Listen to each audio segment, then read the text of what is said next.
How to spot a good business. In this video, I want to talk about a couple of ratios that I look at when I am trying to find a good business. But before I talk about those two ratios, I want to talk about something called as pre-tax operating earnings. I want to explain this concept so that it will be easier for me to explain the two ratios. So how do I calculate the pre-tax operating earnings of a company? So first I take the revenue, which is revenue from operations. In this, I do not include other income. From the revenue, I remove the cost of goods sold or cost of generating the revenue. What is left over is called as the gross profit of the company. From the gross profit of the company, I deduct two more expenses. One is depreciation on fixed assets, and second is a bucket where I put all of these expenses: selling, general, administrative, research, and development. These five expenses, I place them in one bucket and I deduct it from the gross profit. So gross profit minus depreciation minus selling, general, administrative, research, and development cost, which is a cost that every business in general has to incur. When you remove those two expense items, what you are left over is the operating profit.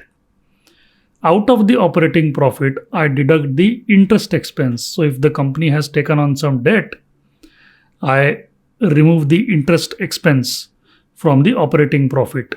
So what is left over is the pre-tax operating earnings of the company. This does not include other income. Now, why do I look at pre-tax operating earnings? Because I want to compare the market value of the company with the pre-tax operating earnings, because this is the earning power of the company. This tells me how much yield I am getting pre-tax. So when I go to a bank to make an FD, they give me a rate which is a pre-tax rate. That is why I am looking at pre-tax operating earnings of the company. Let's come to the two ratios. The first ratio is pre-tax return on equity.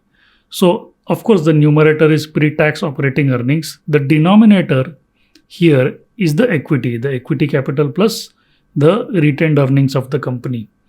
So that ratio tells me on my equity invested in the company, how much am I earning pre-tax at the operating level.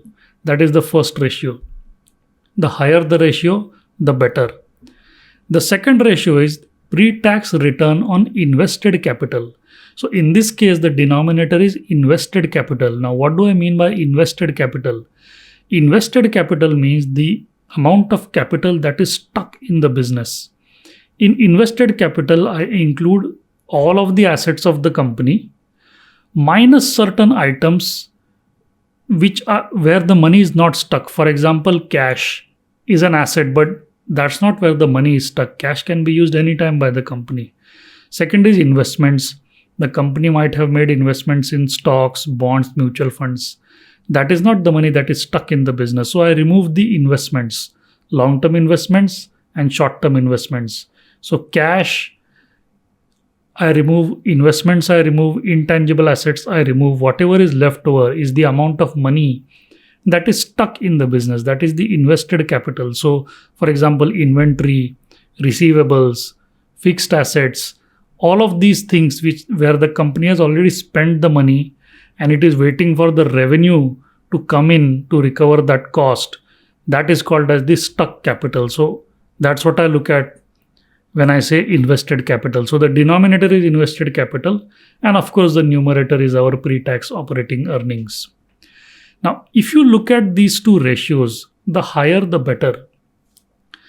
But on a standalone basis, these ratios don't mean anything. But if you look at these ratios over a 10-year period for one company, that gives you a very good picture of what is going on in the company.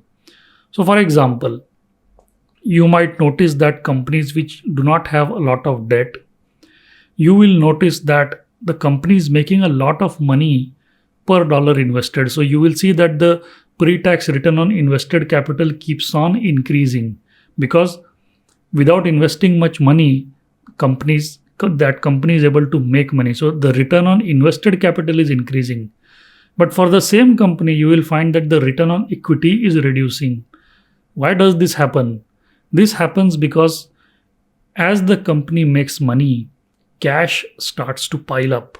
And as cash starts to pile up in the company, the equity of the company expands, which is why the return on equity over a period of time goes down. So if you look at companies like Colgate, Castrol, VST Industries, lot of these companies, they are making a lot of cash. They generate a lot of free cash flow. So the return on equity keeps going down over a period of time because the cash increases. But if you look at the return on invested capital, where I am removing the effect of cash and investments and intangibles, you will see that the return on invested capital is increasing over a period of time. So that is how I try to spot a good business. So these two ratios, I look at a company over a 10-year period. The higher the two ratios, the better. And if a company is showing increasing return on invested capital but decreasing return on equity, it doesn't mean that it's a bad company. It simply means that cash is piling up and the company doesn't know what to do with the cash. So this is one way, comparing the two ratios over a 10-year period. Another way is looking at different companies in the same sector and then looking at these two ratios. That will tell you who is the best guy in town. So have a look at these two ratios. First, learn how to calculate pre-tax operating earnings. That becomes the numerator for these two ratios.